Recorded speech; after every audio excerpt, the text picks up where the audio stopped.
السلام علیکم ناظرین، میں ہوں سلمان دودہ. آپ دیکھ رہے ہیں میرا YouTube channel T T V Salman دودہ. ناظرین، اس وقت ہم موجود ہیں طائف کے اس مقام پر جہاں پر حضور صلی اللہ علیہ وسلم کے چچا زاد بھائی حضرت عبداللہ ابن عباس رضی اللہ تعالیٰ عنہ کا یہاں مقام ہے. آپ رضی اللہ تعالیٰ عنہ کے یہاں مزار اقدس بھی ہے، اور آپ رضی اللہ تعالیٰ عنہ کے یہاں پر جو ہے ایک مدرسہ بھی قائم ہے.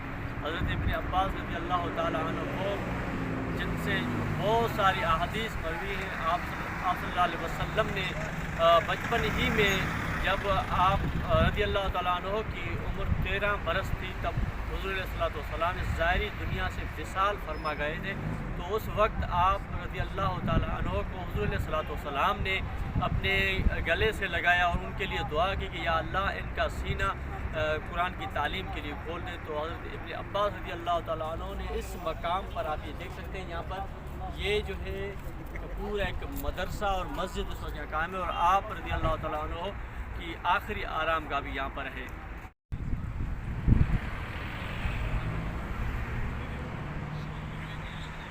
زبردست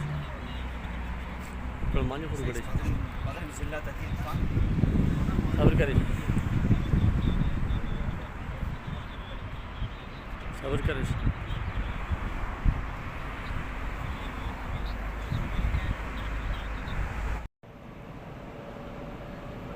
الحمدللہ یہ وہ مسجد ہے جو حضرت ابن عباس رضی اللہ تعالیٰ عنہ نے قائم فرمائی تھی. یہاں پر آپ رضی اللہ تعالیٰ عنہ کا مدرسہ ہوا کرتا تھا. اس وقت یہ بہت بڑا مسجد یہاں پر قائم ہے. یہ طائف کے بالکل مین شہر جو مین سینٹر ہے وہاں پر قائم ہے. انشاءاللہ باہر چل کر حضرت ابن عباس رضی اللہ تعالیٰ عنہ کا جو بہت بڑا ایک مدرسہ تھا وہ اور اس کی جو فضیلت ہے انشاءاللہ ہم وہ سنیں گے.